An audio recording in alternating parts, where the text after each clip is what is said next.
From your mobile phone, TV, or PC, I'm on whatever screen you own. Jumping from tabs to apps, I suggest you don't. I promise you'll miss out on information that is vital. What I do is feature guests, I'm even call them the best. So I'm going viral with idols, it's so classic. Like I said, CDs and vinyls. You already know it's time for my show. Right. So, with that being said, welcome to a special edition, the live quarantine and rap special part 2. You know what I mean? We here, we groovy. I go by the name of Ray Pearson, and I got the genius with me. You guys have seen all the videos happen thus far this season, and I'm bringing my show producer to the camera view. So, ladies and gentlemen, welcome to quarantine. Well, not welcome to quarantine and rap, because he's been the mastermind behind the scenes. But Sayjin Tyler. All right, what up, guys? I'm Sayjin Tyler. What up, Ray? Thank you for having me on the show, man. Tonight's a special show, man. I appreciate you for letting me be a part of it, man. Definitely, man. So my bad about that. So, well, this episode is pretty special because, you know, this is not scripted. We'd be talking about the season. We're gonna recap the season. We're gonna talk about the guests that's been on thus far. And you know, we're just gonna chop it up, how we feel about things, you know, the ups, the highs, the lows of the season. And you know what I mean? Let's get into it. But before we do anything, if you take a look at what I'm rocking, you see the quarantine and hat, the dad hat. You know what I mean? The quarantine and rap. I got the shirt. Make sure y'all head over to itsraypearson.com/shop. Check out the merch. If you like what you see, cop it. If it's not for you, cop it for your lady, cop it for your kids. Got the bibs for the babies. You know what I mean? Everything is there, but you know what I mean? You know, shameless plugs. Yo, I'm feeling that hat, Ray. I like that hat a lot, man. That shit looks really, really good. Really good, man. Yo, that background's crazy too. Right? That's pretty nice. It's sick. I feel like I'm on FM radio now. But yeah, let's get into it. No doubt. So, you know, this season, in comparison to season 1, this season has been a bit challenging for me, because at least with season 1, everything was like a learn as you go. And so there wasn't, you know, we were winging it. We were winging the hell out of it. So almost by the end of the season, I kind of, not that I felt burnt out, but more so excited, because I knew what I wanted for quarantine and rap. It was all about executing. And that's why I was so excited for season 2. And, you know, by, you know, the grace of our higher power, you became a part of the show. Word. So the vision that I've had for quarantine and rap is like, we brought it to life, and there's still more to go, which is even crazy, because, you know what I mean, we're looking at the billboard of it. You know, we're looking at the bigger picture of what quarantine and rap could become. Mm. We started the season with a bang. Johnny Denver. Yep. Johnny Denver was actually a really dope interview. And what's really crazy, Ray, and I know that sometimes you may look at it differently, or other people may look at it differently. One of the best things that I appreciate your show is I appreciate the fact that you're able to interview these artists anywhere, and literally anywhere. With the technology today, you can get them on their cell phones, you can get them on their laptops. So Johnny Denver was like my first experience, because he did his interview in his car. It was super dope. You know what I'm saying? He was chilling. And to me, that was like, oh, wow, the experience to actually, like, let's be real, COVID was crazy. So it's not like we could get the same interaction. So quarantine and rap was, to me, that was the hugest thing to me, was like, wow, this is a great idea, because Ray's literally able to interview just any guest. I don't want to just say music artist, any guest from anywhere on the planet, as long as they got a smart device or some type of tablet or computer. Yeah, and that was crazy because and you could tell that episode Johnny was chiefing it up in his car. Oh, hell yeah. It was hella foggy. But you know what I mean, he was very dope, being someone that's been a follower of Snow the Product since MySpace, and him being one of the original woke TV heads. And he's a dope artist himself. So it was really cool to get him on Quarantine and Rap. In fact, he was actually the first guest of the season, because episode 1 was Jomi's introduction. So to bring Johnny in, first guest, straight up to bat, knocked it out the park. And he definitely brought a very, very dope energy, and shouts to Johnny Denver for that. Because he even gave me my props during the interview live, when we were still doing this live. So Ray, I don't mean to interrupt you, but if you don't mind me asking, how did you get Johnny Denver? Like, how did that manage to come about? Because we never really got to talk about anything. It was more or less like, yeah, we have Johnny Denver and see you on this day. Okay. I mean, we did our thing. How did that all, is there a story behind that or anything? With Johnny, I knew that he was coming out with a project. So I shot him a DM. Then I jumped in one of his most recent posts at the time, and I told him, yo, I sent you a DM in regards to interviewing you on my podcast. Check it out when you get a chance. So he, right off the comment, I believe he said he was with it. Then he jumped in, he went to his DM. We started engaging in there. Then from there, off bat, he was with the interview, which was pretty fucking dope. And so from there, I shot the email, and everything else was history. There wasn't, I didn't have to feel like I was pulling teeth with Johnny. He was with it from the very beginning. And shouts once again, shouts to him, shouts to DJ Hopper, shouts to Broken Complex. That entire album that he came out with was fire. And then next up we had Minx Couture. Little trash can, female artist, producer. She has her own podcast. She has like 2 or 3 shows, something like that. I enjoyed that interview as well. That was actually a pretty dope interview.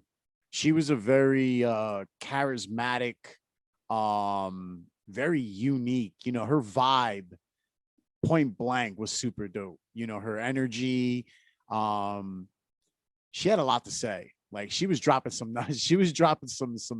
esoteric knowledge during that interview. That was also a very, very cool interview. Yeah, and the trash can character is pretty dope too. Oh yeah. Not like my thing with getting Minx was that, I don't go on Twitter like that. So when I do go on Twitter, it's to look for certain people that I enjoy their tweets because they're saying something. And with her, it was right around the time when this whole mixtape scam was going on. And aside from Grizzy Hendrix, she was also voicing her opinion, getting into it with people, getting into it with Talib Kweli. And so I was like, yo, like, off the tweets, I was like, I need her on Quarantine and Rap, because she, I'm for the artist. She's for the artist. What these industry heads were doing to these artists was wrong. So it's like, you know what? Let me bring that ball of fire on Quarantine and Rap.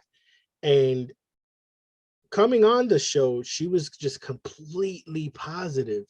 And that was probably like, we went what, an hour 30, hour 45 minutes, but it was like, you know what, when you think about it and you know the vibes that we were on, I did not mind at all.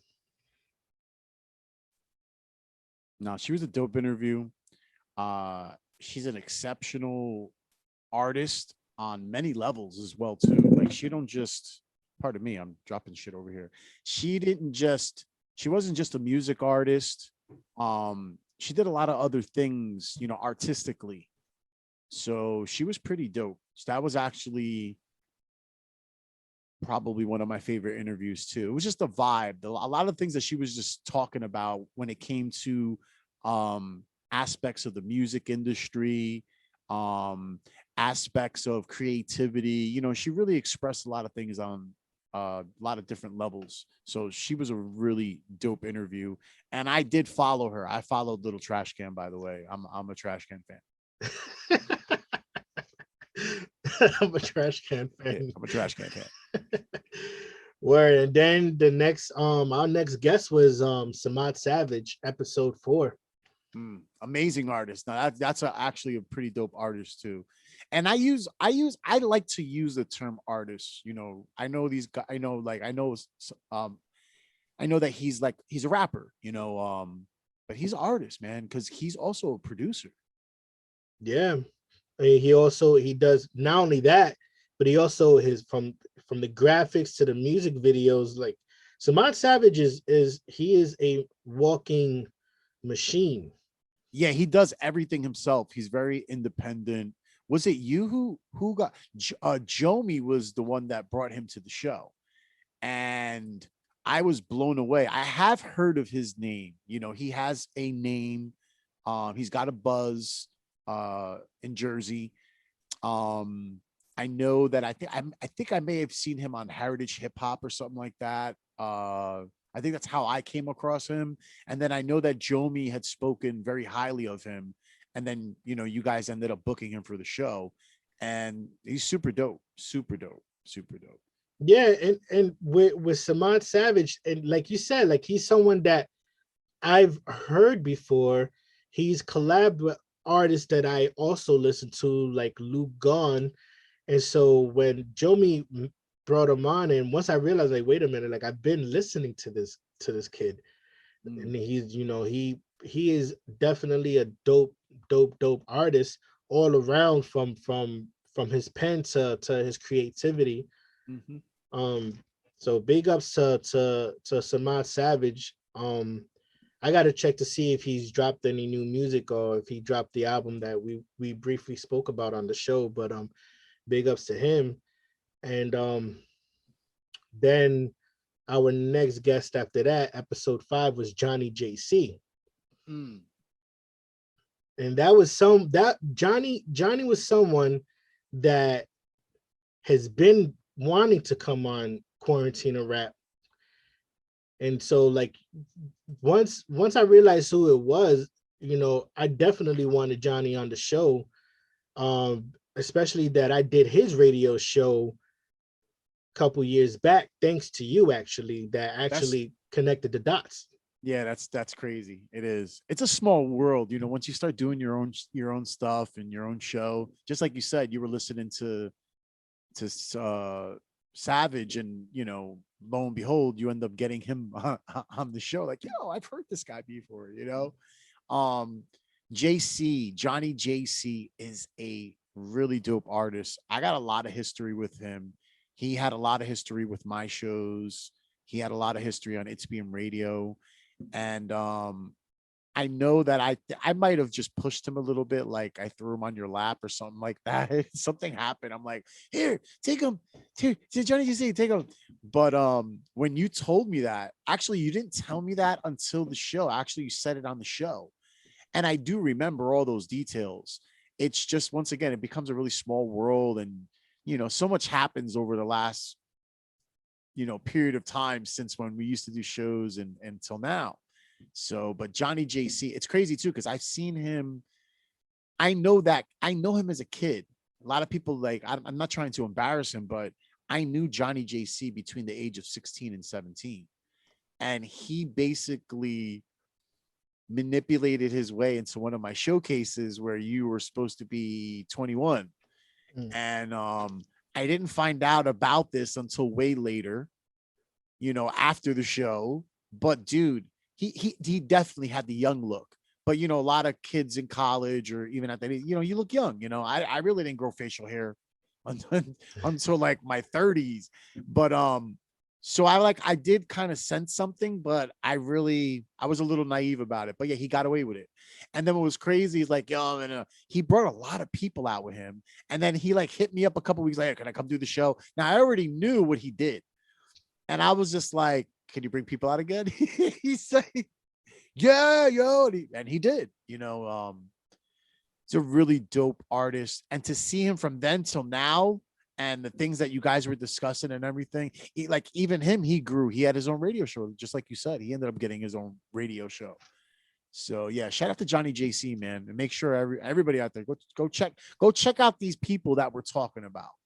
Ray wouldn't be doing these interviews if these guys didn't have substance, and consistency, and actually something that you need to check out. You need to listen to.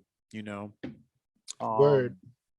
It's crazy shit, but yeah, let me ask you a quick question. When you did his interview and you went over like to do his thing, how was your reaction? Because you got to realize like he's a lot younger. It's sometimes I look at him like the way I look at you, like I don't look at that. I know I'm a little older, but I don't really look at any age barrier between you and I. When I look at him, I just automatically have like this uncle thing that happens with him. So like for you to go do that with him, like I don't even know what did it look like? Was it a good setup or was it, I don't know what was the setup? Who, Johnny's? Yeah, like was it a real radio station or what was it? Yeah, no, it was actually it was a college radio. It was a college radio. That's what's up. Location. Sometimes they have the radio stations and it's like in a room, you know what I'm saying? So like, you know what I mean though? It's like in a classroom actual, where they get taught, I never saw any pictures. I never knew. And I sent a couple of other people to Johnny JC. So a lot of people were like, yo, that was really dope. Thank you so much. And, some people actually said like they're like, yo, I was on the radio, like radio frequency, like it wasn't just the internet thing. Like you were actually able to tune in, on FM or something like that. Am I mistaken? Well, that part, because Johnny's radio show was at my actual second time stepping into a college to do a radio interview. I think the excitement, I didn't check to see if we were actually, like, aside from it, being college aired, people probably listening in the hallways. I never checked to see if we were actually FM thing. Yeah, I think they did a FM thing, but like, it's not like, I think it's only you can in a certain area, you know what I'm saying? Like for that area, wherever it was at, it's not like you can listen to it in other counties or stuff like that. Right. But yeah. Johnny's pretty dope, man. And I appreciate you giving him the opportunity to be on the show too, man.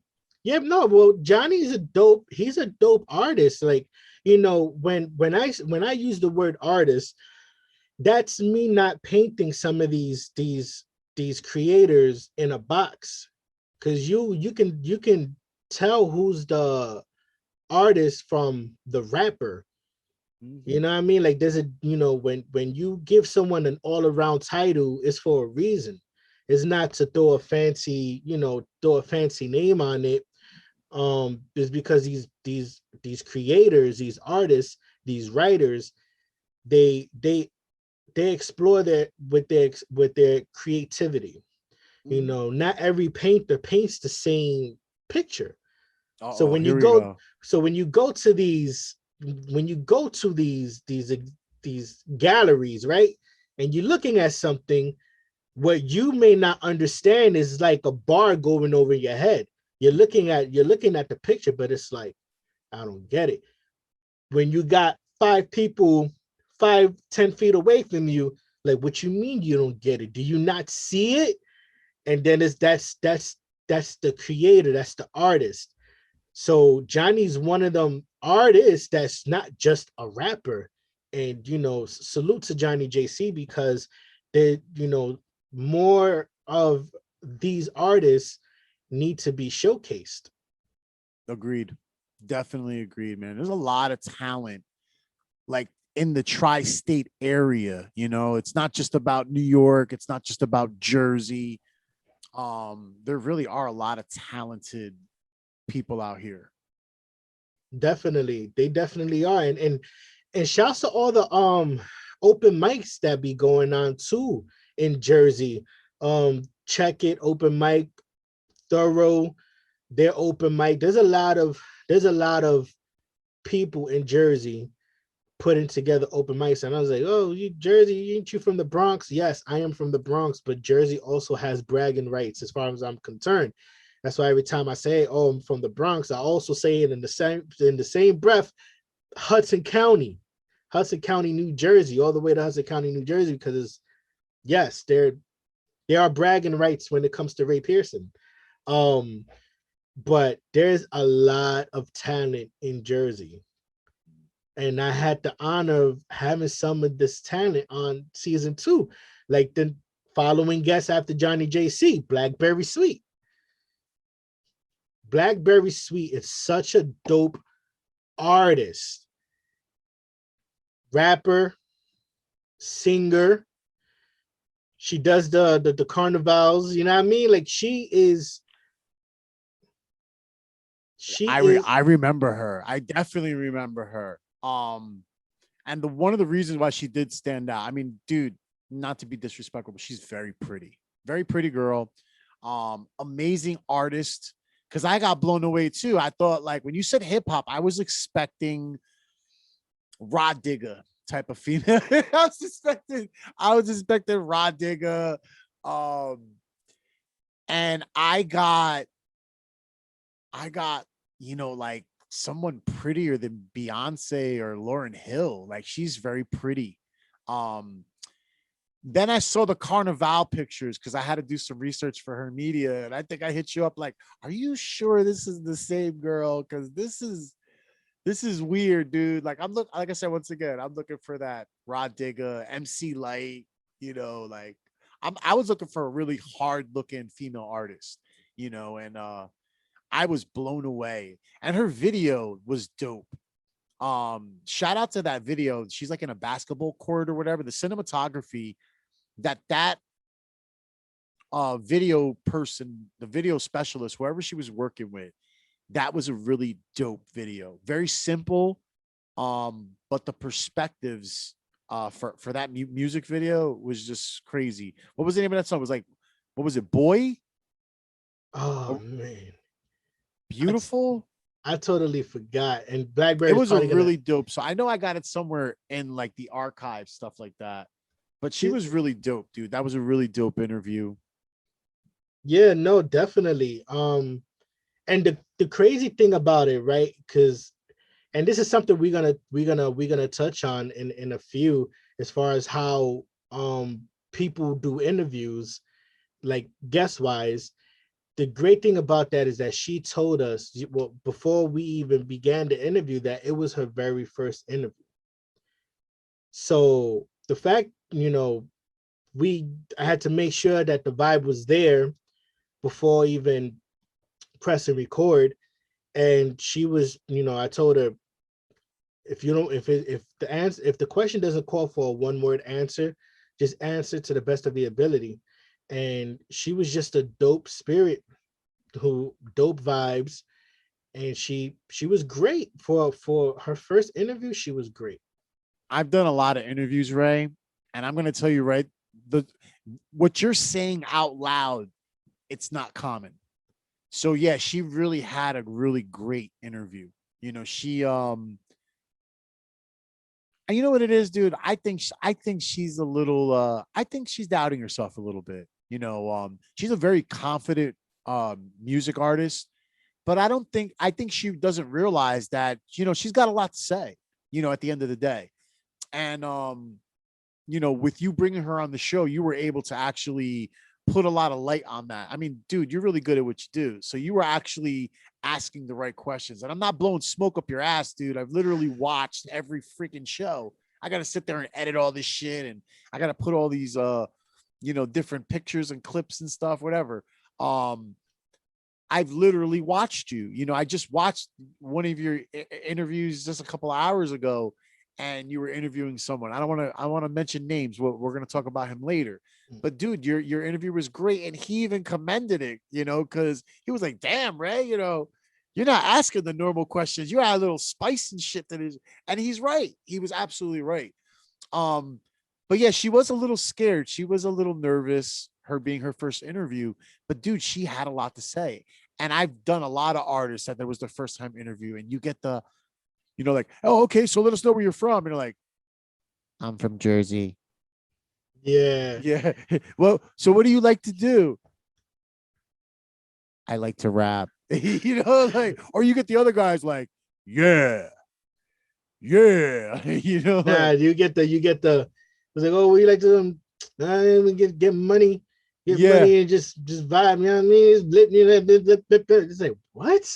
Yeah, and you get and we up in the building, and shout out to my man. Every time they talk, you get so that because they've never been on the mic before, so like they want to shout out the whole world, But she was a really dope interview, dude. She was dope too. Yeah, definitely. And yeah, no, like my fear when interviewing someone who's never been interviewed is response. The responses, it's what freaks me out the most, because I mean, really, you don't know what type of responses you're gonna get when you're actually interviewing someone. It doesn't matter if you've watched them for 12 years and they've done over 50 interviews. You don't know how they're gonna respond to you, and that was my biggest fear.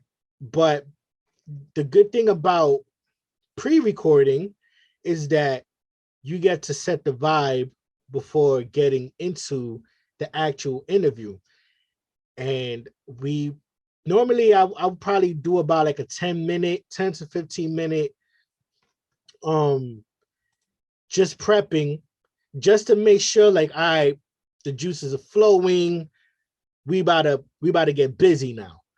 And then once everybody is set, record, time for action.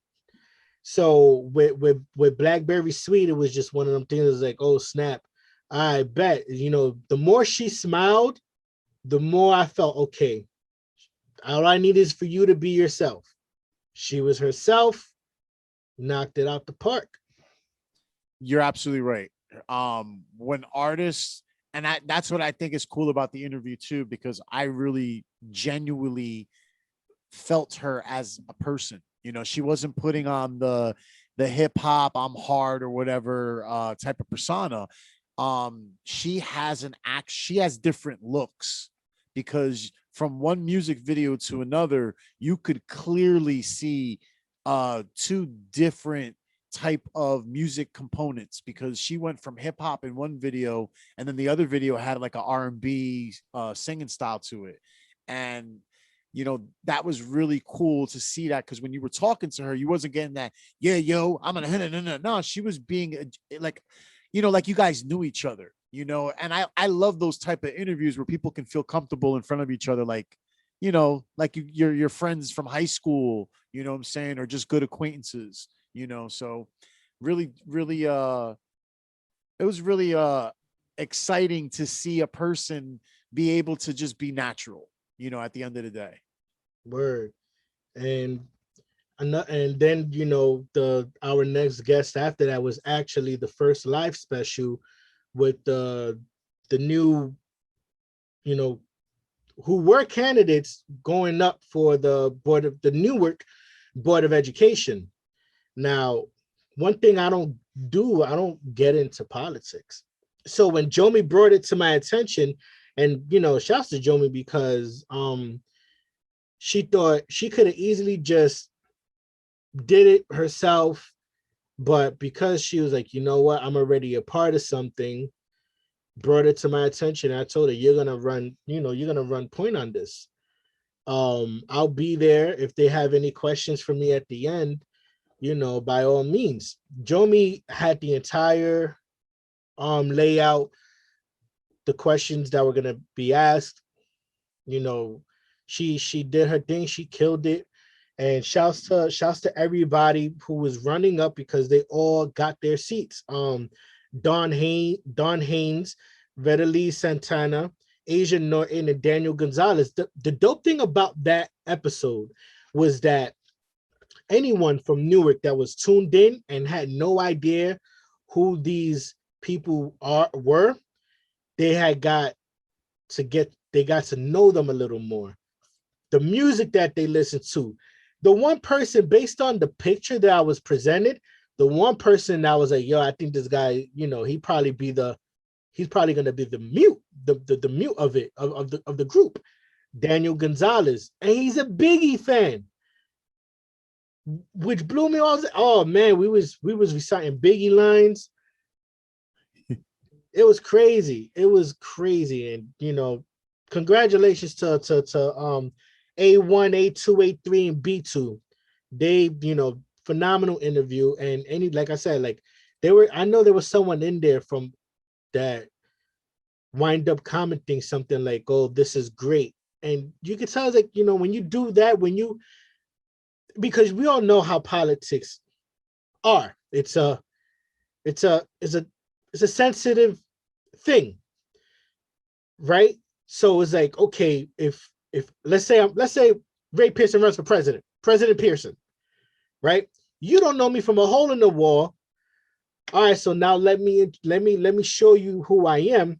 And was like, yo, he understands. He gets it. Now, okay, what music do you listen to? All right, now I'm gonna name you everybody that I still listen to from the 90s. Oh my God, this guy listens to Naughty by Nature. So now it's like, now you can relate with me. Now we can have communication now. Because now you're comfortable and now you let your guards down, and now we can really, all right, so I see what's happening. I see that people keep getting robbed. This is what I want to do to prevent that. Not saying that this is what we were talking about, but it's like, having people opening up so that people can get a clear understanding to who you are. That was the goal. And thanks to Jomi, we executed that. Thank you, Jomi. So shouts to Jomi because she was actually presented with an award tonight.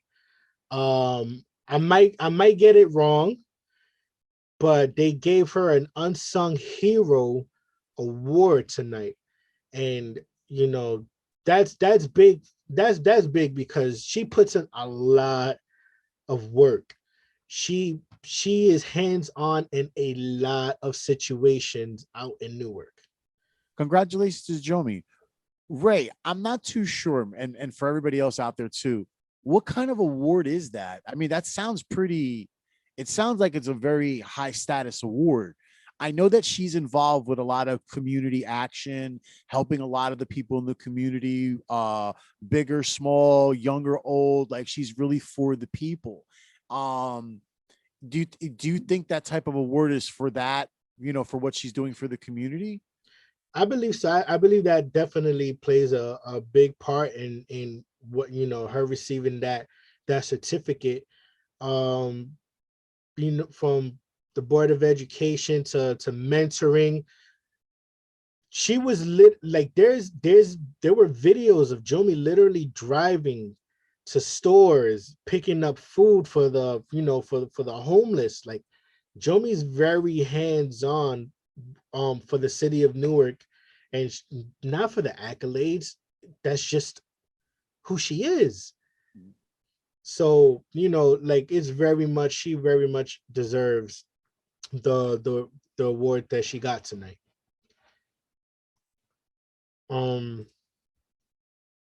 Next up, was a definite, was a personal one for me because he is my cousin. DJ Hectech from the Bronx. It was really I actually wanted Heck on season 1, but I guess timing, it just didn't work, right? Like I said, season 1 was we was winging it, so it wasn't really much of a, like, we didn't have much strategy. But getting my cousin on this season was definitely dope, because he's someone that when I call him, he can, like, he talks, like, he talks, but it's not like it's enough for me to sponge up. And that's one thing I've always appreciated about DJ Hectech, is that, you know, he played, like, I look at Heck as like my Yoda. You know what I mean? Like, he had, from him putting me on my first festival stage, I was able to snatch up 2 other festival performances after that, and that's because of him. That experience alone just totally changed my whole mindset about performing and who I want to perform for. So to get him on to talk music, to talk about the stuff that we've talked about on a personal level, because once again, the information that's given to me, a lot of these artists, they need to hear it themselves. Yep. So everything from payola, once, and everything. That's one thing about quarantine rap, that everything ties to something. Payola, mixtape scams, DJs. I'm not, like, when I say these things, it's not that nobody should be making money. Everybody deserves to make money. But if you're gonna invest in something, be smart about your investment. Be smart about your investment. If you're gonna pay someone to play your music, you think you should try to get it on something that's BDS, digital radio tracker, like excuse me. Why try to put your music on something that you might not even be awake when they play it? But at least, if you're not gonna be awake when they play it, it's gonna be tracked. Even if it's 10, 15 cents. Get that dime. Get paid for what you do, because if you're one who pays for studio time, pays for music videos, pays for graphics, pays for all of the above, bro, you should be able to get compensated for your music playing. Oh yeah. Yep. It takes your cousin, seriously, that particular episode specifically, for artists, the knowledge he's dropping, you're not going to find anywhere. I'm not going to say anywhere else, but it's very uncommon for someone to literally go down. He went down the list. He didn't just talk about a little bit here and a little bit there. He actually went down the scenarios and broke it down for artists, because owning your, getting your stuff copywritten and all that stuff, dude, and your what's that word? Your IP, your intellectual properties, is that what it's called? Or there's a word for that. Like it's specifically, like, Ray will write a song, he gets a copyright and trademark, and then he also gets these other type of properties, just in case the record label tries to screw him in the ass. He literally owns those. And your cousin was dropping all of that. You don't really hear all that, dude. I've heard a lot of interviews, and everybody talks about BMI, everybody talks about Ascap, but he was literally talking about the procedures, that what you need to do in the order to get where you were. You know what I'm saying? And he actually told you what's the results if you don't, because you're gonna get screwed in the long run. Word. And then, like, the one thing that shocked me, that took me by surprise, is when he said no one's really independent. Because then you think about it, Instagram, Facebook, TikTok, YouTube, we're using all these major platforms. Who's really independent? Now, I'm pretty sure that, there's things behind that. But at the moment, him saying that is like, you know what? And I'm not saying I'm a major artist, is like, you have to use these platforms. You may not be signed to Def Jam, but guess what? If you're distributing your music on SoundCloud, you know what I mean? Like SoundCloud managed to become a distribution, just like TuneCore, just like United Masters, just like DistroKid. So when he said that, is like it kind of took me for like it was like a body shot, not in a negative way, but then it just makes a lot of sense. But there's a lot of things, that makes an independent artist independent, and that's that's the moves you make. That interview that you had with him, it was impactful. It literally had information that people, it's not that like they're searching out there for you, but dude, if I walk in and I heard him just talk, it literally like, oh, I'm going to stop. Hold on. What is this guy talking about? Because he literally went down the list, I got to ask you a quick question. Right. Because, I wanted to ask you this question after the, cause he's like your uncle. Has he ever like got on your ass? Like, cause dude, you're an amazing artist. Does he ever push you? Like obviously I know that he does. There's a lot of like love and reinforcement. And I know he teaches you a lot too. But what I'm really asking is like, has he ever really got like, yo, Ray, you should be on the radio already, Ray? Because I think that, every day. And I'm not saying that you're not pushing, dude. You're always pushing. But I was just curious, dude, like, because the way your relationship is, it sounds like he's the type of dude that might slap you in the back of the head when you get in trouble. You know what I'm saying? Or when you're not doing your best. You know what I'm saying? Has he ever done stuff like that to you with your music? You push more? Yeah, no, like, well, the thing that he knows, right? And anyone who's really dealt with me knows, I don't slack. I may not move a certain way or how I should be moving, but given the circumstances of being my very own investor, he know as far as the work goes, the work is there, the grind is there. Of course. He's told me, bro, get your LLC. It might have taken quite a long time getting out of that mind state of major labels. But as I got older, it's like, yo, I'm gonna get my own LLC. Made it happen. Caged Music LLC. Made it happen. Bro, you need to once I did because he always told me you need to get on these festivals. And the one thing with me with music is that I don't deal with a lot of producers.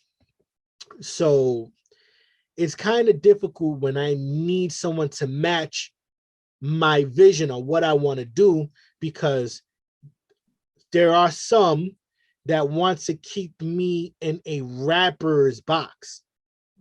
I explore. So, and they know, the ones who really work with me knows I'm not talking about them. So once I had something, I didn't have nothing. Like my first festival was the Bronx Puerto Rican cultural festival, and I did that. I think I remember that too. Now I didn't perform an entire song. I actually cut my song short so that the other artists, a part of the set, had more time to work. So I was like, you know what? I'm not even gonna perform the first two verses. Let me warm the picture up. Verse in the chorus. Let everybody else get more time to shine. That's me. That's the type of person I am. I'm willing to work with you, right? So I'm standing on that stage and I'm like, yo, like I can't remember any of my lyrics. And I'm waiting for my cousin to give me the head nod, like, because then I had to turn on the mic. So once the beat came on, then it was, and that was more so the nerves. But my point is, after that experience, is like, yo, I need to get on some Spanish rap beats. Then it was like, okay, Suave Ramon. That birthed Suave Ramon. So then it's like I've been working on the music for that project. That's that's all thanks to my cousin. Like he copyright your music, get your publishing. I've had my publishing for Ascap for for not saying years, like drastic, but as soon as I was able to get the publishing, once I had got the writers, once it was official writer Ascap, jumped right into getting the publishing for Ascap. Like I said, you need to get your publishing get your publishing. Got my own publishing under Ascap. So my cousin he doesn't put his foot in my ass like like I'm some out of control artist. But if it's something that I need to do or I should be doing to further my my journey, then I need to do that. If my cousin says, Ray, reach out to this person, network with them, try to get, even if you got to perform in a little bingo hall just to connect with the organizers, who knows what that, that could probably put you on another stage or another event that they do. You know what? I'm shooting that person a DM. Yo, heck, they haven't read their DM. What should I do?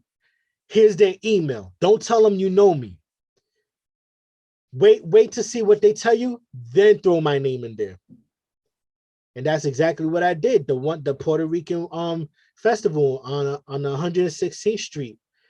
I went to the audition, not a word. Auditioned, they were feeling it. Then that's when it's like, now it's like you're attacking your prey. All right, I got them. Now I'm gonna. Oh, my cousin DJ'd for yeah. This was 2019 when I did it. I was like, oh, my cousin DJ'd for he DJ'd a set for y'all last year. Oh, who's your cousin? DJ Hectech. He was on the Monster Energy drink stage. Boom. If I didn't already look good, I just shot to the moon. And that's basically me. If my cousin's like, yo, Ray, I think you should do this and this and this. Like, he'll talk to me for like a good hour or two, maybe 3 hours. Point is, if he has to talk to me that much, if he has to give me all that information, it's to only benefit me. I could benefit from it. So yeah, no, I'm not like that episode with my cousin is dope. Like, my cousin is definitely someone that I've always turned to. I even shot him, as a matter of fact, I shot him a text message earlier today, just asking him if he knew anything. And you know what I mean? So, shouts to my cousin DJ Hectech. Then next up we had Oddity. Dope interview. Word. Like the thing with Oddity, and like he's and shouts to Oddity because I know he's out here right now. Like, at the time he was in France, but he's actually in Jersey at the moment.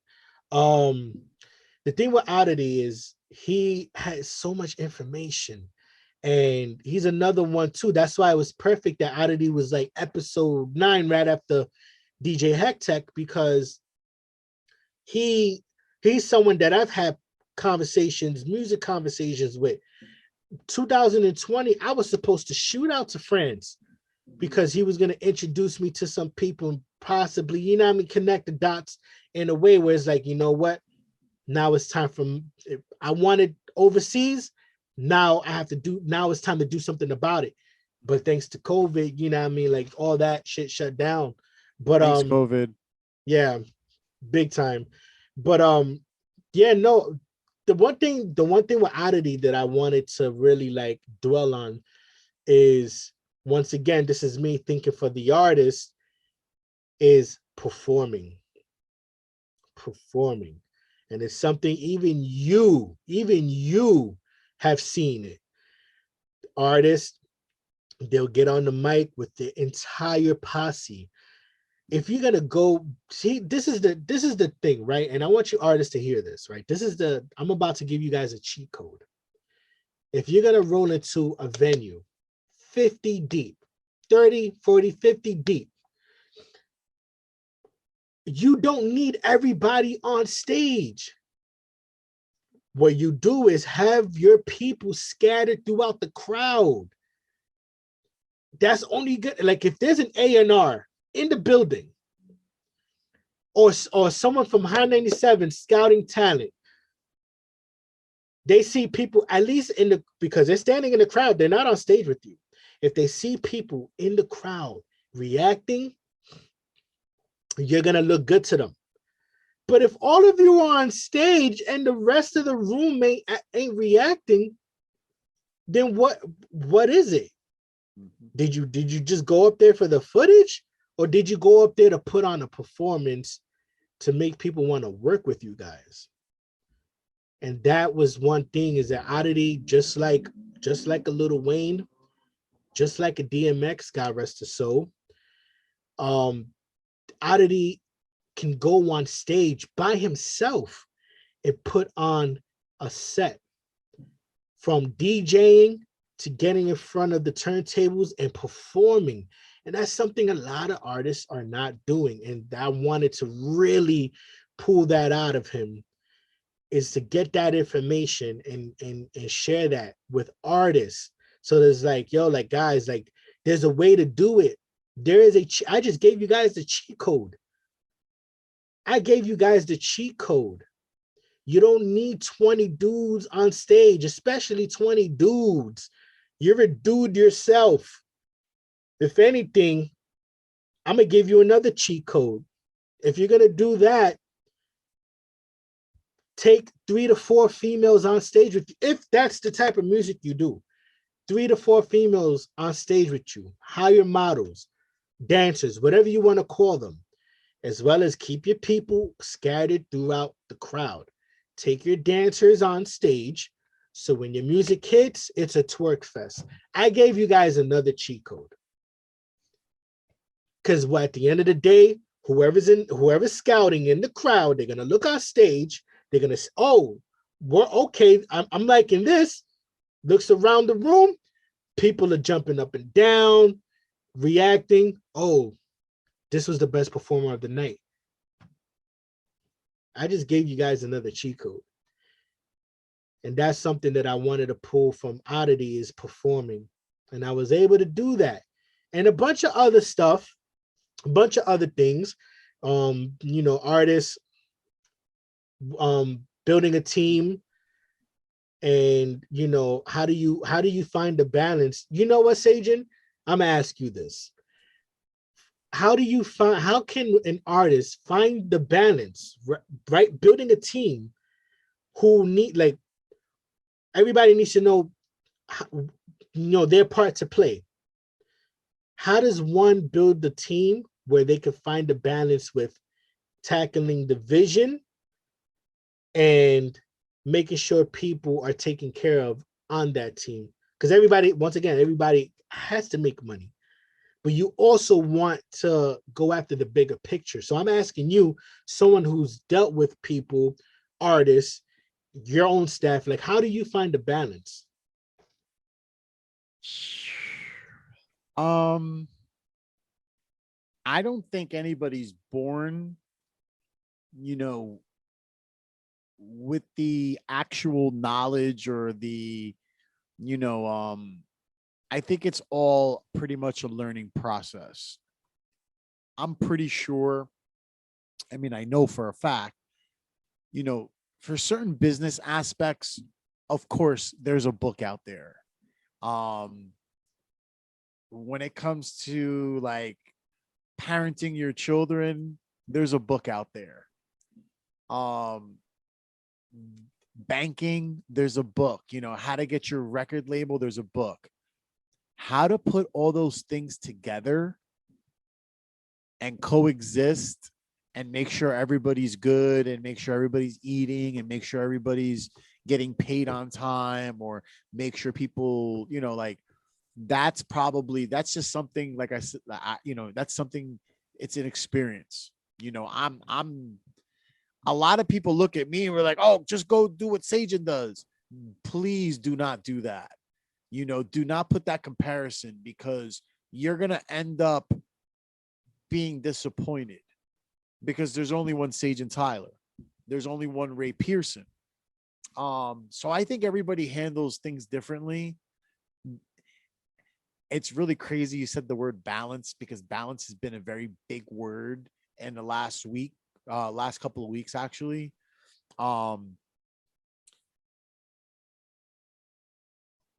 Do I have balance? Yes, but no, I need to have certain structure. I need to be on a certain schedule so that I can be Sage and Tyler for people, so if I end up waking up late, or I don't drink my coffee, or I don't attend certain meetings, which is crazy because who would ever be affected, by not attending certain meetings? Yeah, dude. So like I guess when it really breaks down to it is you really, and it's not hard, but what I really do is I look at the clock and I look at that shit like it's a pizza pie. And then I cut that bitch up, and then I'm like, okay, this is the slice for this time. This, like, I'm trying to, like, I'm being funny, but I'm trying to actually break it down for people so it's simplified. But you literally got to take time. Look at your clock and cut that motherfucker in half, because you need to realize that 8 to 6 hours, maybe 10 if you're lucky, you got to be sleeping. So the rest of those other hours, that's where you're committing to whatever progress you're trying to do, whatever your goals are. And that's pretty much, if that's my secret, that's my secret. And my family, my girl, my dogs, the people that I work with, they hate me because I am such on a time frame, literally, that like people, hey, what's up, Caesar? Yo, I gotta go. I'm going to a meeting. This motherfucker's always in a meeting. This guy's never answering my calls. And the only reason is because I decided a long time ago that I wanted to work for myself. I didn't want to work for anyone else. I don't mind working for other people. I have clients, but I wanted to do my own thing. I was working for this guy doing promotions. I was working for this person doing graphics. I was always involved in media. And then I eventually got tired. I think it was something ended up happening at one of my, I got laid off. I got bitch slapped around 2006. So around 2006, it hit me really hard. And that's when the time started really going into play, where I was looking at the clock like a pizza. And I took Beyond Mayhem to the next level, because Beyond Mayhem was a part-time thing. And then when I got laid off, I was like, I was scared, bro. I thought I was going to, lose everything. And what was crazy is that I was already doing studio time about 8 times a week times 30, and those guys averagely were booking 2 to 4 hours minimum. There were days where there were dudes paying me, and I'm glad they were literally paying me for the whole day. They were like, yo, what do I got to do? I'm going to show up at 6 a.m. I'm not going to leave till like 6, 8 o'clock at night. and obviously they'd be like, yo, I want a deal, and I did, but dude, making $30 an hour, from 6 a.m. to like 6 p.m., that's freaking good money, bro. You know what I'm saying? And that right there is what gave me the motivation. It gave me the incentive. And I was a music artist too back in the day, dude. I was a rapper. That's how the show started. I was a rapper, and I got tired of people not letting us be on the show, or the shows being overcrowded. I think one of the biggest thing was, there's this music artist, a rapper called Zeps, something like that. Zeps is a really dope artist. This guy's actually went overseas too. I kind of lost track of him. I met him, I think I did a show, and I met him through Paulie Hustle. And Zeps is the shit. I'm telling you, Zeps was pretty fucking, he just has something, like he's a very good entertainer, very good with his wordplay, all that shit. He's not no crazy lyricist, but he's really good. Like, he had this Puerto Rican song, and it was just amazing every time I heard it. But make a long story short, that's where it kind of all happened. And Zeps brought me to a show, and there were like 20 motherfuckers performing, and I went through hell to get there and to perform. And, like, I myself had to watch like 10 people perform until we got to perform. And that's where I was like, yo, we got to make up our own shows so that we can, you know, have a better platform. And it's not his fault, you know, it has nothing to do with him. It's just how the process is. And I've been a part of that process. But what I brought to the table when I came to do my shows is I brought a radio station and I gave artists radio play and I gave them certain features. I gave them graphics they were able to use to actually show, not just the like, hey, I did an interview. Nah, motherfucker, here's a feature. You know, I got a special feature this month. They're going to play my music for this specific time. So yeah, dude, like, it's all about that timing shit. You know, all that fell into play. I started doing shows, and once you got to work for yourself and you got to rely on paying yourself, that's when you start to look at time differently. So I don't know if that helps anybody, but look at time like a pizza. And then I look at it like I'm literally eating those slices. And when I'm getting down to 1 or 2 slices is when I'm like, yo, what did I do today? Did I just eat this fucking pizza and didn't do nothing? You know, or did I do something and I ate this pizza? So if that's the best way I could say it, I'm sorry for doing such elongated shit, but yeah, that's the best way I could say it. The best thing to say to anybody out there is really figure out your time management and plan it out. Pull out a piece of paper, write down your shit. I'm a big advocate on writing everything down. I feel that once I write it down, it becomes a manifestation. Because if it doesn't happen at that second, at least I know I wrote it down. I might see it later, and then I'll follow through with the plan. You know, I feel like if you don't write anything down, nothing happens. So if I want to have sex, I write it down. If I want to go out to eat, I write it down. You know, if I want to whoop my kid's ass, best believe I write that shit down. And I probably write like a little like game plan. You know, I'm not getting arrested. I'm gonna do this so nobody, you know, see it. No, I'm just playing. But you get what I'm saying, dude. Like, believe it or not, some of the greatest people out there, the only reason why they got out there is because they had a plan. Straight up. Word. So yeah, that's it, man. There you go. Finding a balance. And you know, that's something that everybody still works on, even when they think that they know it all, they got it planned out. You got to find a balance, and you just got to, you know, as far as you just have to come across those people or bring those people on that are for you, or that they support. Like if they really support, then that's, I guess, you know, that's how you find the balance. And because you want to take care of them, it's only right that you take care of them. But the balance is they have to match your drive so that you can go after what you're visioning. They have to see that or be able to add to it. It's like, well, Ray, I think if you move in this direction, we might be able to pull that person in as well. Yes, exactly. Input. I really believe what you're saying too. That's a actually big factor in all of that. You know, like, look, dude, if nothing is there has to be a motivation for everything at the end of the day. So you could be a part of G Unit, and this is my point. You could be a part of a big group, a band, or whatever. You could be a part of a large company, you know, like whatever figures, 6 figures, 8 figures, whatever. The problem is that, how do I put it this way? You said it in your own, like the support thing and everything. Like there's no incentive,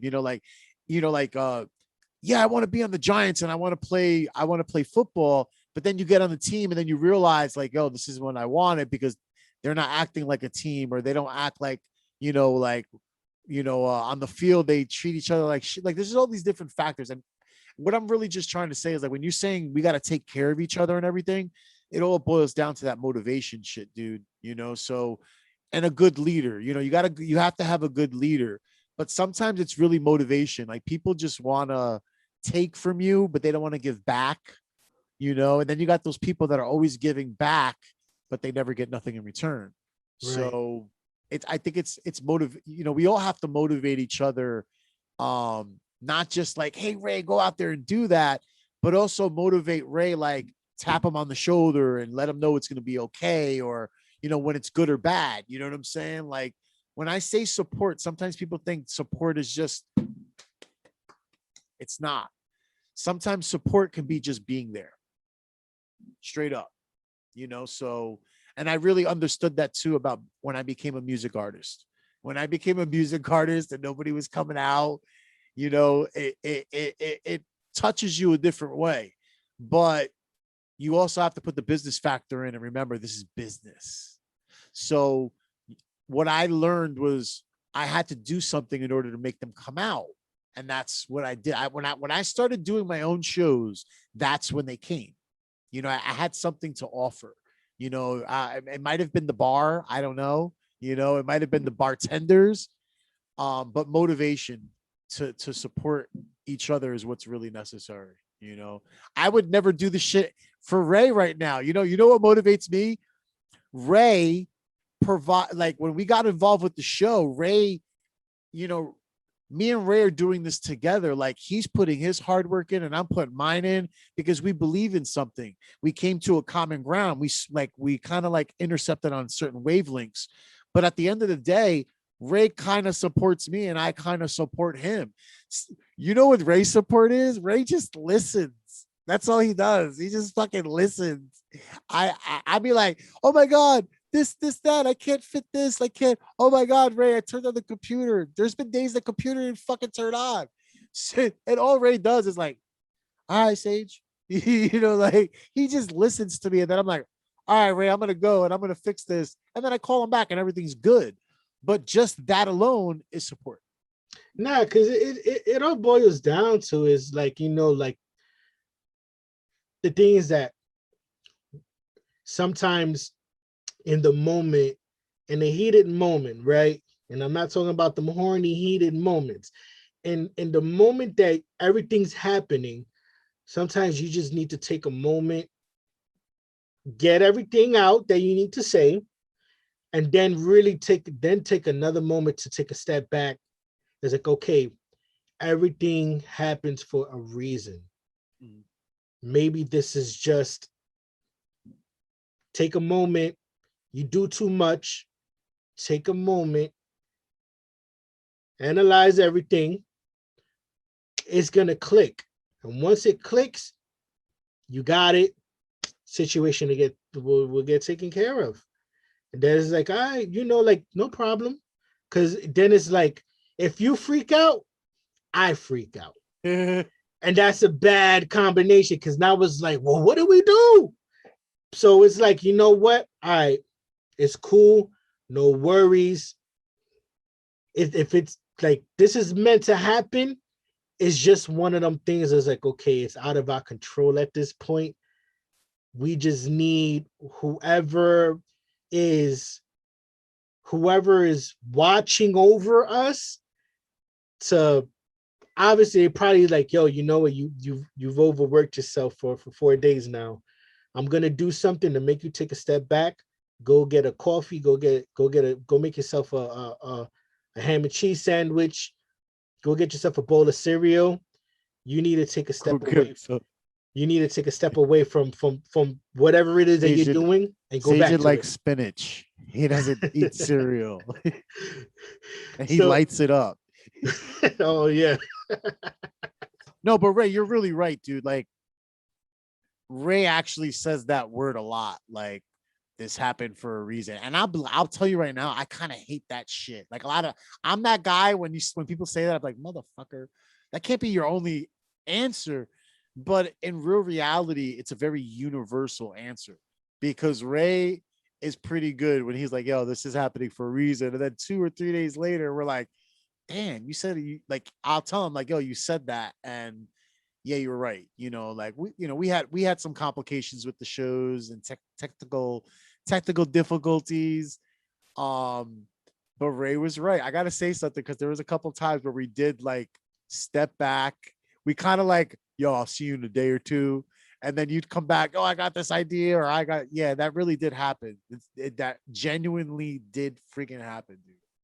Yeah, because it's like, listen, if in the moment, if it calls for me to have to stop everything, then something told me to stop everything. But if I don't stop it, there's a reason why I'm not stopping it. And lo and behold, it all comes to light. And I'm not talking like, I'm not saying this in a spiritual way. Sometimes you just gotta let things play out themselves. You just gotta let things play out themselves. And that's one thing, is like, yo, anytime something's went down, oh, I think you should postpone it. Nah, I'm not.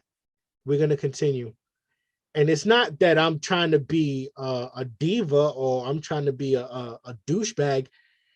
There is a reason why everything happens. I didn't stop certain things. You know what?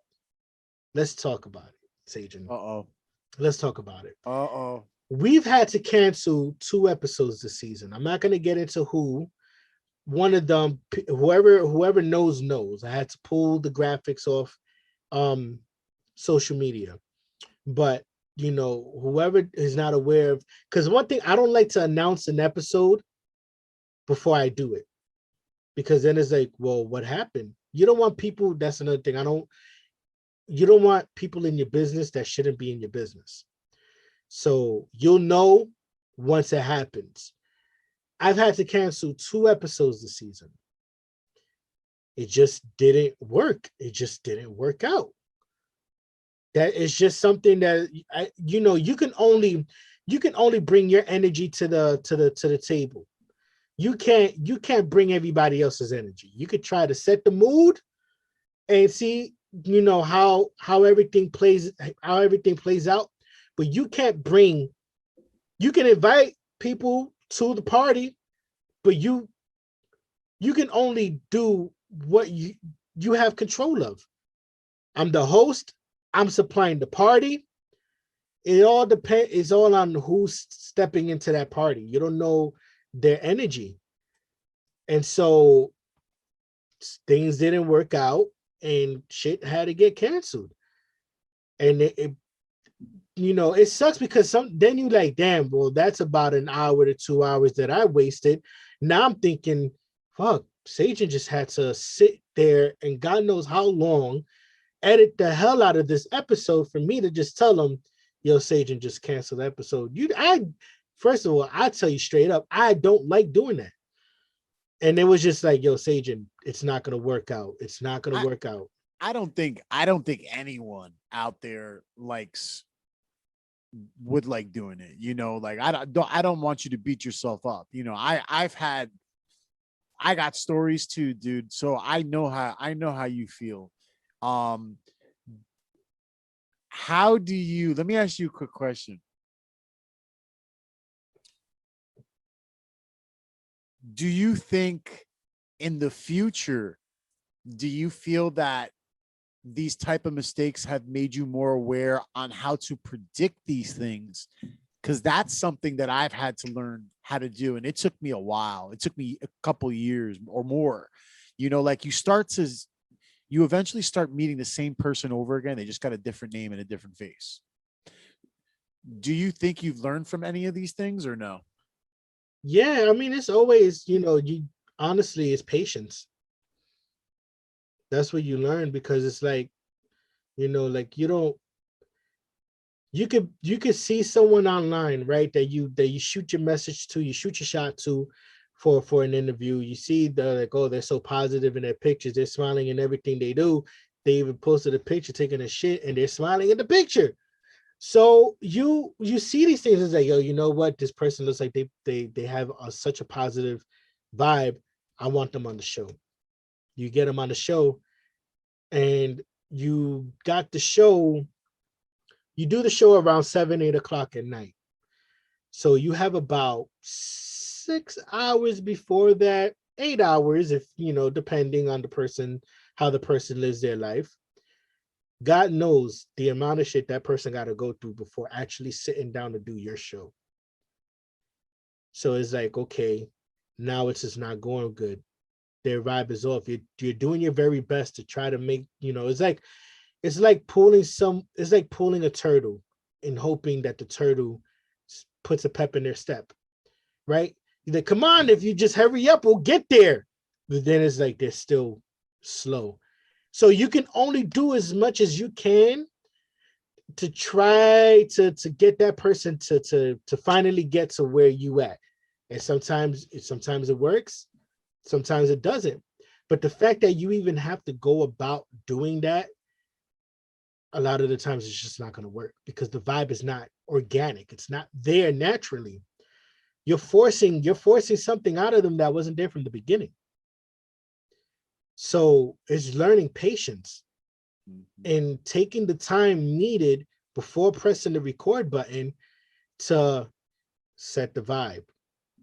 So, because then you'll know,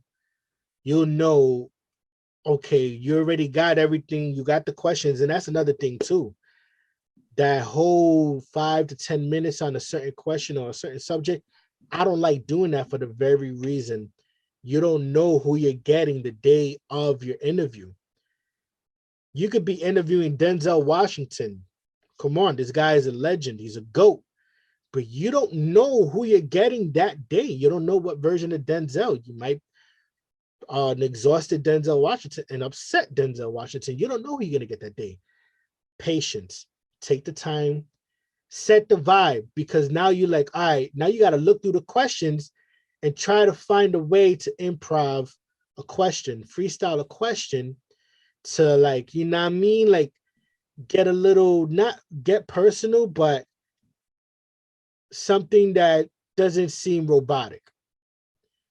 Patience. You just learn patience because you just got to know who you're dealing with. You gotta find finding a balance. And that's one of the things.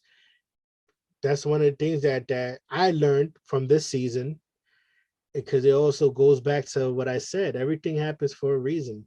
If it's meant to work, it'll work. If it's not meant to work, you just gotta take it for what it is, learn from it, and go forward. It's like setting up. It's like another thing I was thinking about, right? Doing a tutorial video. When you think about it, it's like, it's funny, but do you really have to do it? But then it's like, okay, well, guys, I'm here in Quarantine and Rap. When you're a guest on the show, we don't like your camera to be like this. We need your camera to be like this. So it's something like that. It's so simple as that. It's like, oh shit, well, I didn't know. Like, no. You know what I mean? Oh, you want to make sure when you do Quarantine and Rap, please make sure you have a clear background. Please make sure you have a nice background. What we don't want to see is a robbery happening or some guy getting pulled over by the police. Although it's entertaining, but to us, we don't care about it here on Quarantine and Rap. So it's like, it's all, what I mean? It's just, yeah.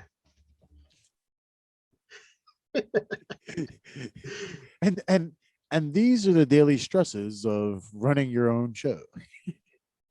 Yeah, because you gotta. It's like, I shouldn't have to draw this map out to you. You've done how many interviews, bro? You've done how many music videos? Do you ever see a music video where the screen is black and all you got is this in the center? Unless you're doing a TikTok, but even still, even that is just.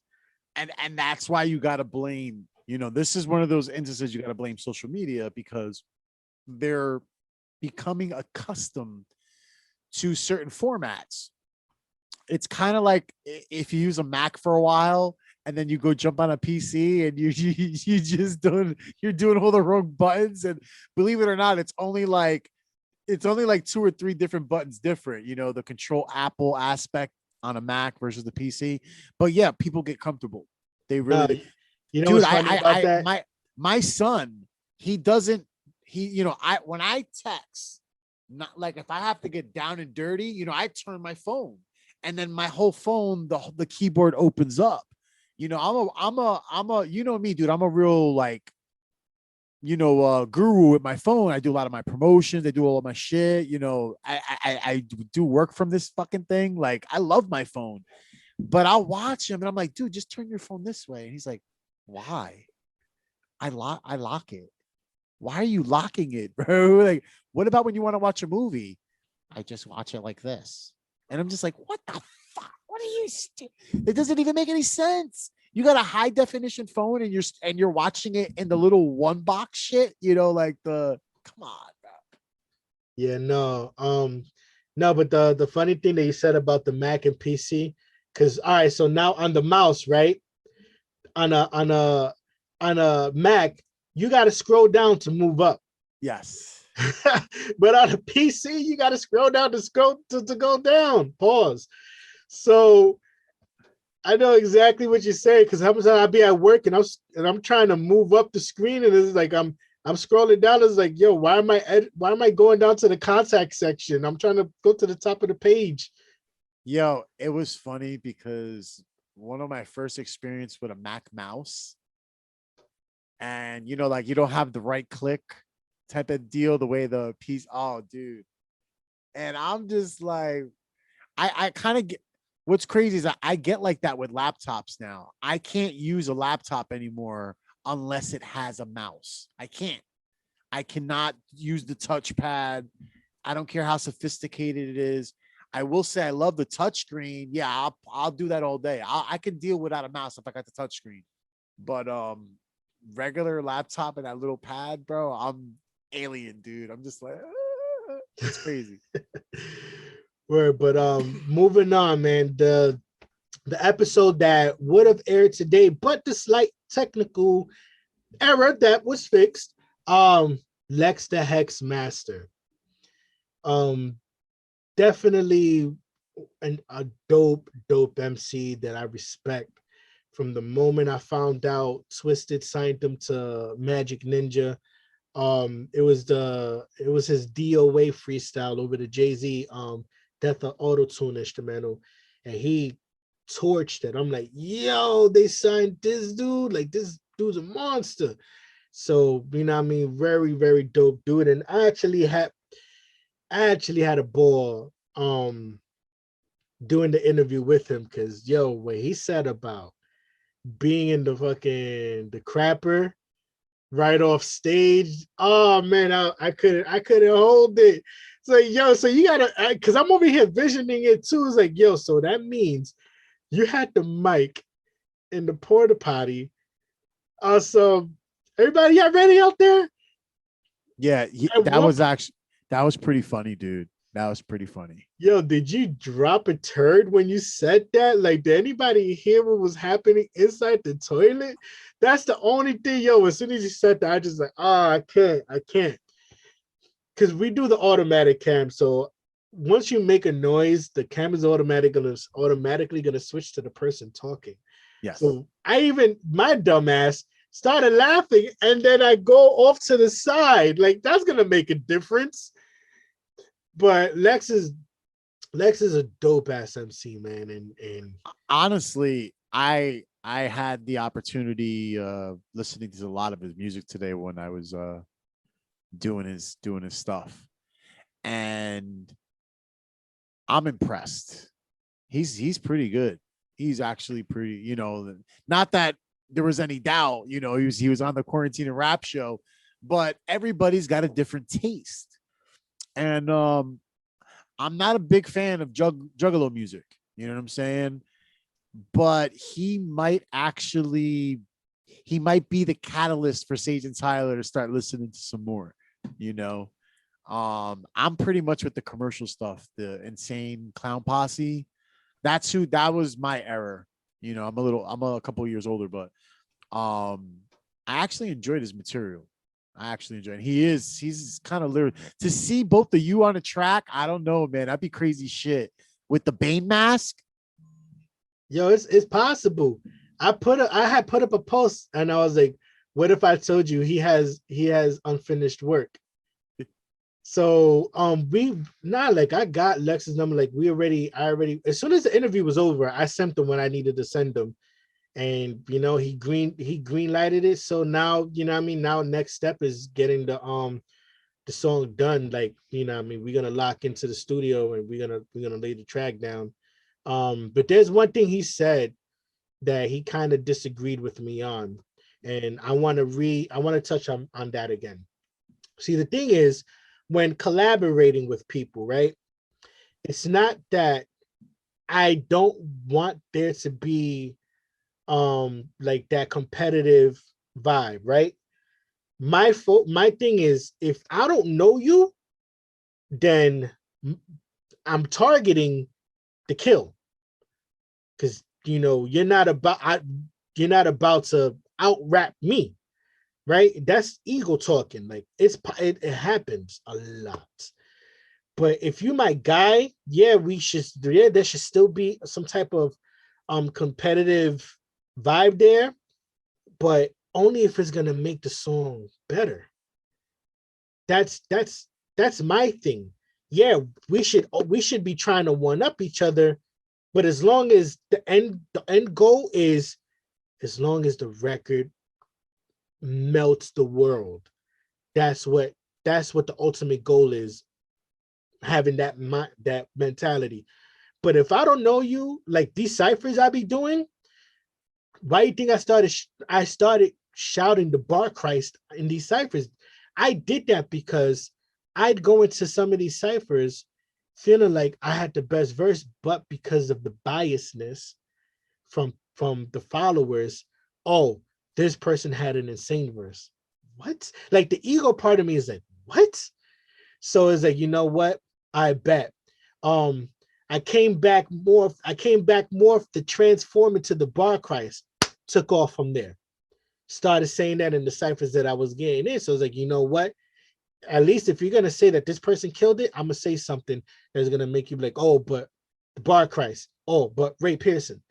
So yeah, when you step onto tracks with people you don't know, the end goal of that is to tear heads off, out rap these dudes. Listen, well, that's the thing with Grimo Cypher. You don't know who you're on the cipher with. Maybe about a couple days before you actually have to either film it or the cipher airs, if we do it like a virtual cipher.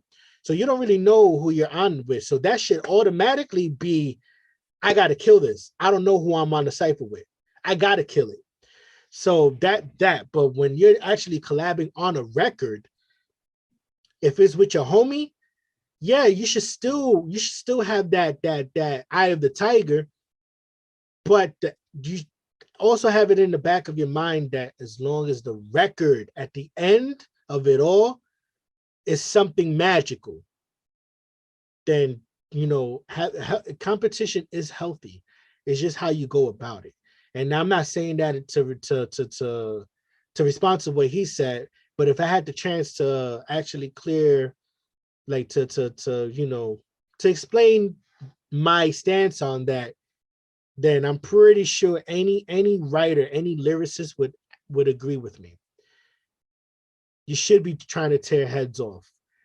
No, I mean, dude, when you play a sport, it's the same aspect, so I don't look at music, that's actually wrong. I don't look at hip hop or rap any differently, like it's like a bunch of guys playing some ball, like you're playing some basketball, and there's always going to be somebody that can dunk, and there's always going to be someone that's really good at the layups. And the same thing applies to the hip hop and rap. There's always going to be somebody with good punchlines. There's going to be some guys that have a little bit, they have their own little unique delivery style, or they make the voices, whatever, dude. You get what I'm saying, and yeah, that's pretty much it, dude. Yeah, bro. I mean, even Wu-Tang at one point made this type of, they declared it, like, yo, that's my brother. But when we step into the studio, it's not like we're trying to kill each other, but yeah, we like sparring. You know, like we're taking the blades or the nunchucks and we're practicing, we're sparring against each other, you know, and I believe in that straight up. I feel that that was the same concept with Slaughterhouse. I think that they all were trying. I watched it. You know, they had a lot of behind scenes footage and shit like that, and I could see that. You know, when Jewel Ortiz wrote a rhyme, Joe Buttons would get heated, or Crooked Eye, not heated in a bad way, just like, damn, he wrote that. I'm gonna have to, you know, now I'm gonna have to go write this. I think that's how all artists should be, you know, hip hop and rap wise, man. But Definitely. I feel what Lex was saying too. You know what I'm saying? Lex was also talking about how you shouldn't hate on each other. You know, like artists, each music artist should just give each other daps just for being a dope music artist. You know, like give me my credit where it's due, and I'll do the same for you. And maybe that energy can make everybody feel better. You know what I'm saying? Yo, I heard somebody, not to bring this up, dude, but just the point about hip hop. Like I heard somebody this morning, they found him in a car burned up. Guala Guala. You know who Guala Guala is? Nah. No? Oh my God. So that's the point right there. I'm, you know, like the hate thing, you know, with hip hop. Somebody says something really dope, people hate on you, you got a better song, you know, God forbid nowadays, dude, you know, if you, God forbid, you have a better song than certain artists do, they try to murk you out instead of actually patting you on the back and say, hey, let's do a track together. You know what I'm saying? But I definitely appreciate the artists being able to spar against each other. Yeah, I mean, it only if you know the respect will be there. You know, it'll only make the record better if it's done in a way that we understand what the end goal is here. Um, we should push our pen to see. You know, you got to go into a certain pocket lyrically that you might have not gotten into before, especially who you're on a track with. We Do like you you. feel do you feel as music like what if you were asked, like, look at Cannabis and LL Cool J? Do you feel that Cannabis crossed the line, or do you feel that LL was being a bitch? Well, with Cannabis and LL, my only thing is, did L give him a chance to even explain it? Were they in the studio at the same time? Because back then there was no email your verse over. You actually had to be there. Was L in the studio at the same time? So Because then, supposedly Cannabis did his verse and then LL was in there. Supposedly Method Man was there and kind of like saw the reaction thing or whatever. And still to this day, I never thought that Cannabis disrespected him. I think, you know, the way he said it, you know, like, let me take the mic from your arm thing was like a compliment. You know what I'm saying? Like he just wanted to borrow it from us for a second from the king. But, you know, I'm just asking, like, so let's say Ray, you know, in your case, you know, like what would happen if Ray got asked to be with a bigger commercial artist? And let's be frank, I have 100% faith in you that you'd fucking kill it. So like the question is would you put that in the back of your mind? Damn, should I not go to him because this is his track? Or because there is a certain business work ethic that is established in the industry. I don't agree with it all the time, but if someone invites you over, you know, like look at Eminem. It happened with Eminem, right? Didn't it happen with Eminem? No, wait a minute. Eminem took the place of another artist with Jay-Z. Didn't Eminem Royce oh the 5'9" was originally on the track, right? yeah, Renegade. Renegade. You know, so there's another situation or opportunity. You know, how would you handle that if a bigger artist asked you? Because obviously, Ray, you're gonna kill it. I mean, well, you can either just be the skip, right? Let's say you're the last verse on the record. If you don't go ham to where they're gonna move your record to the middle or at least second, you're probably gonna be the last verse. You're probably gonna get skipped. The thing is, you see the type of person I am lyrically. there's the gloves are off. You can't. You're out of the cage, bro. You like once you're out of the cage, it's really hard to put the leash back on. Yeah, very much. Because once I feel like I have to tap into a part of me that I haven't visited in a long time, it's gonna be dark. You have that. Yeah, let a major artist like, yo, listen, I see you. I got this track that I want you to hop on. What? I'm talking about anything and everything. We're like, yo, you shouldn't have said that about this person. You should have said it. You shouldn't have said that about this person. This person's racist, right? It's all in shock value for me. Now, if it's someone that I know, well, I grew up listening to, I'm gonna pull things from your catalog and morph them into bars. It's not, and either way you look at it, in a way, Cannabis won. Cannabis won in a way. Now he lost, but in a way, he won. You killed it, managed to get one of the goats in hip hop to get at you, not only on the same record, but your response is a hip hop classic. Second round KO, I don't care what you ain't no Drake response to me bigger than second round KO. That is a hip hop diss classic. It's not even that. Visually, the music video itself was a classic, because when everybody watched it, they were just like, did this just really happen? Like, did he just really do that? Sticky for your Vanguard award in front of your mom's, your first, second, and third born, make your wife get up. Yeah. What? Call Minister Farrakhan. So he could persuade me to squash it. I said, nah, he started it. He forgot what a hardcore artist is. Yep. A hardcore artist is a dangerous man, such as myself, trained to run 20 miles in soft sand, on and off. Come on, man. Cannabis, in a way, won that. He, unfortunately, the powers of, that he didn't have is what fucked everything up.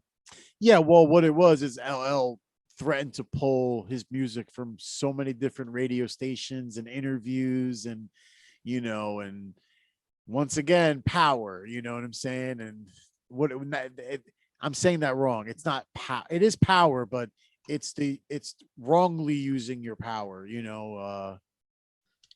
it's crazy, dude.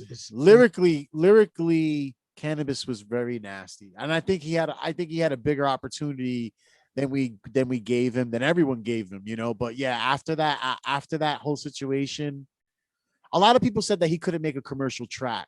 I feel like we didn't give him the shot, like we literally, he was destroyed, dude. That's like, there's not a lot of artists that got destroyed like that.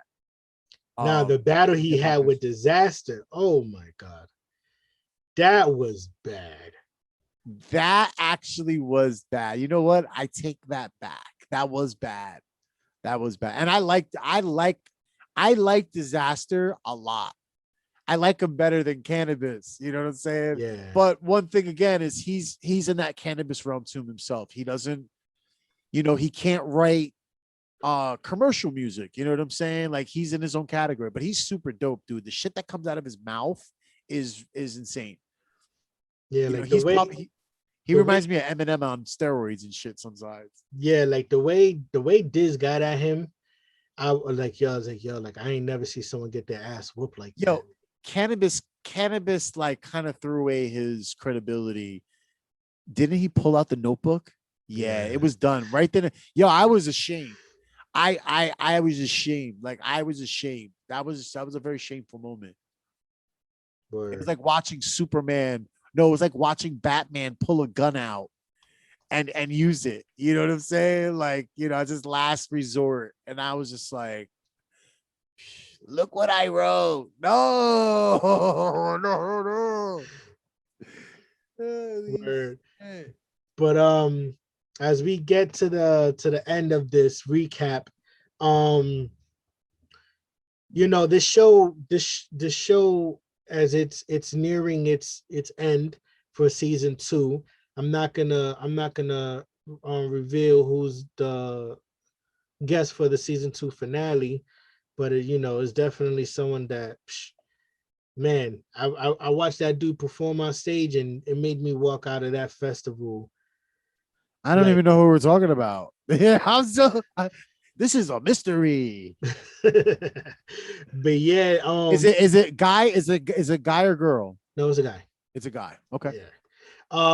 But you know, to recap everything, it's from the amount of emails to certain guests no showing.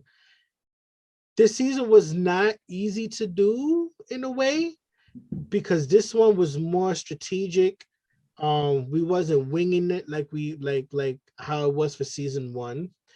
Um, the amount of questions that you gotta prep, making sure everything's running smooth, making sure you're asking the right questions, you're not repeating questions, not asking the typical questions, like all that play,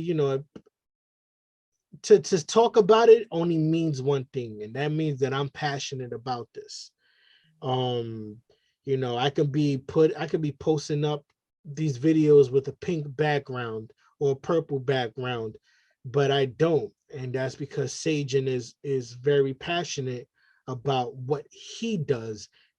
And so, you know, as we move forward and building this right, and whatever this is going to turn into in the future, it's at the end of the day, you learn from it, and that's one thing I want artists to do, is learn.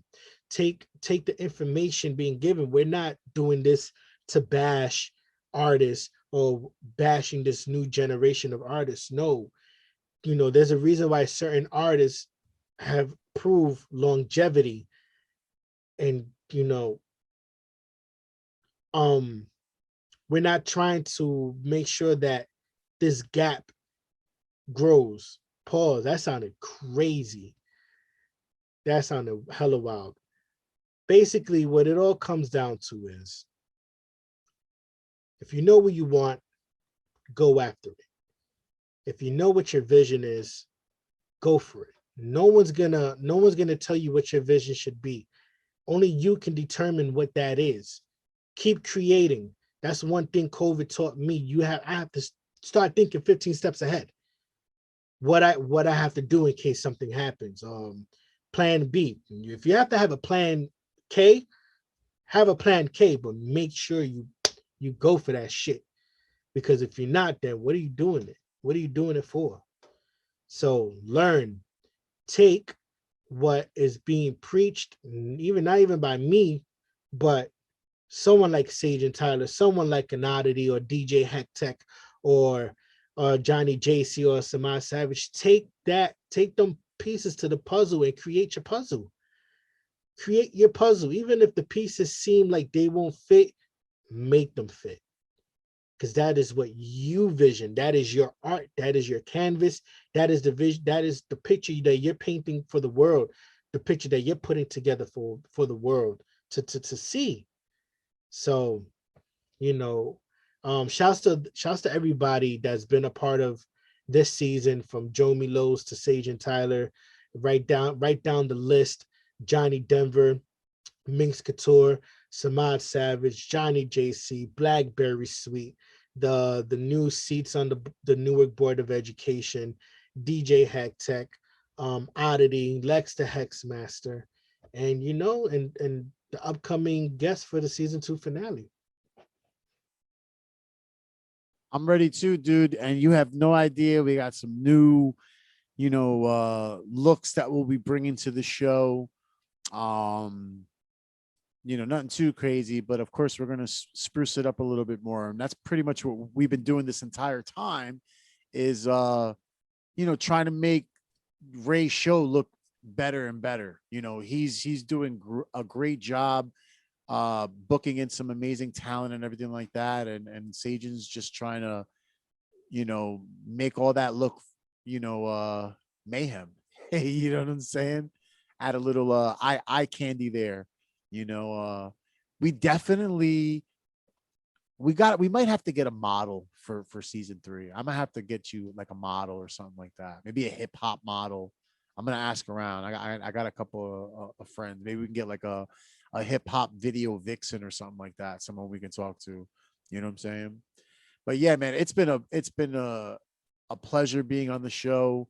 And just like Ray said, just like every show, you all go through certain things, but it's definitely a learning experience. 100%.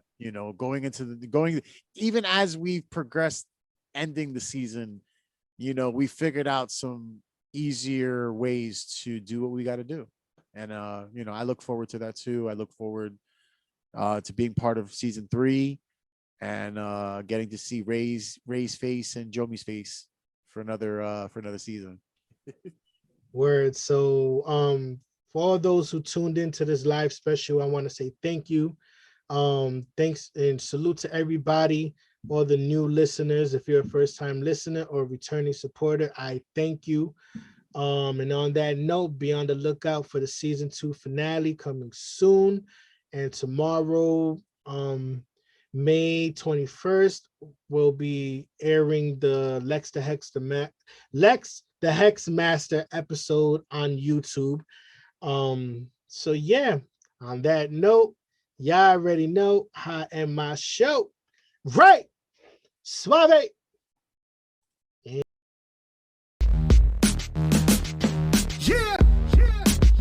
Ladies and gentlemen, all over the world, welcome. My name is Ray Pearson. Thank you all for tuning in tonight. Grab your drinks, grab your popcorn, get your notebooks. This is Quarantine and Rap. Yeah. Live from your mobile phone, TV, or PC. I'm on whatever screen you own. Jumping from tabs to apps, I suggest you don't. I promise you'll miss out on information that is vital. What I do is feature guests, I'm even call them the best. So I'm going viral with idols, it's so classic. Like I said, CDs and vinyls. You already know it's time for my show. Right.